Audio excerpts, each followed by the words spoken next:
petite séquence vidéo. Cette petite séquence vidéo au cours de laquelle nous allons tout simplement voir la forme canonique d'une fonction quotient. Je reprends la forme canonique d'une fonction quotient.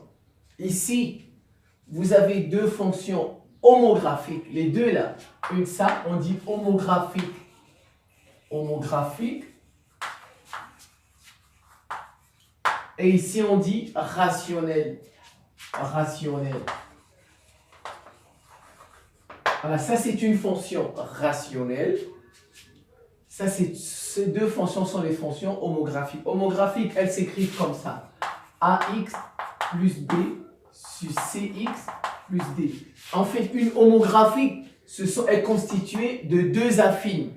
Voilà, une fonction homographique, elle est constituée de deux fonctions affines. Et peut-être même linéaires. Voilà, parce que ça, c'est linéaire. Vous savez, une fonction linéaire, c'est une fonction affine particulière.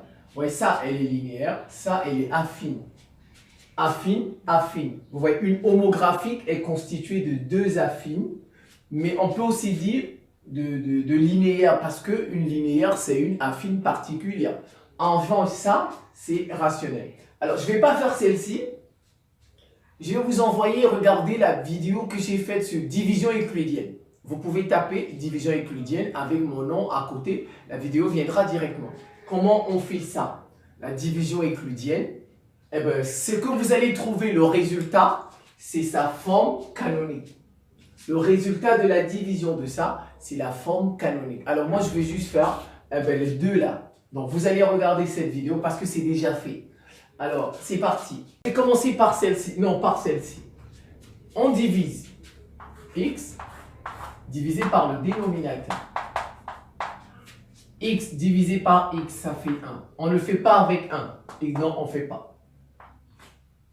Je vais bien l'écrire. 1 fois 1, ça fait 1. Il traverse, il devient moins 1. 1 fois x, ça fait x. Il traverse, ça devient moins x. Ça fait 0, il reste moins 1. Alors, comment ça s'écrit? Regardez, on prend ça. Non, on commence par ça, le dénominateur. Ça, ça fait 1. Moins, donc plus, moins 1 divisé par ça. Donc, regardez, je reprends le quotient plus le reste divisé par ça. X plus 1. Donc, ça veut dire que ça, x sur x plus 1 égale 1 moins 1 sur x. Ça, comment on appelle ça? On appelle ça la forme canonique d'une fonction quotient. C'est sa forme canonique. Parfois, c'est plus aisé pour faire des travaux. Parfois, pour chercher des limites, et ainsi de suite. Parce que comme ça, le plus souvent, on trouve des formes indéterminées quand on fait un moins ou en plus l'infini.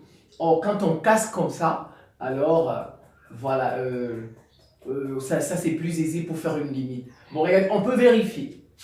On fait ça fois ça, on réduit au même dénominateur. 1. X plus 1, moins 1, sur x plus 1. 1 fois x, x. 1 fois 1, 1. Moins 1, sur x plus 1. Qu'est-ce qu'on trouve? On trouve tout simplement ça. Donc, ne pas oublier, on commence toujours par le quotient. Quotient plus reste sur diviseur. Il ne faut pas l'oublier. Quotient plus reste sur diviseur. Même quand vous irez voir ça, la vidéo, ne l'oubliez pas. Quotient plus reste sur diviseur. Alors, je prends ça. X plus 3. X moins 2. Une fois. 1 fois moins 2, ça traverse, ça devient plus 2. 1 fois x, x. Ça devient moins x. 0, 5.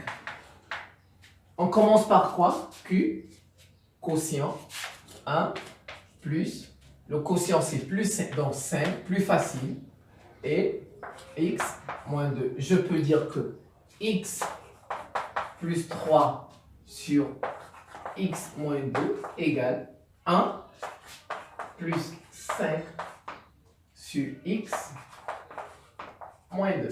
On va vérifier. Voilà. On réduit au même dénominateur. X moins 2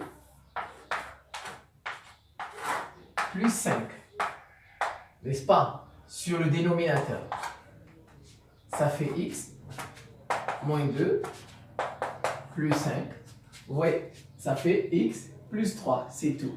Voilà comment on trouve la forme canonique d'une fonction avec quotient ici, deux fonctions homographiques, une fonction rationnelle. C'est la fin. Je vous remercie pour votre attention et à très bientôt.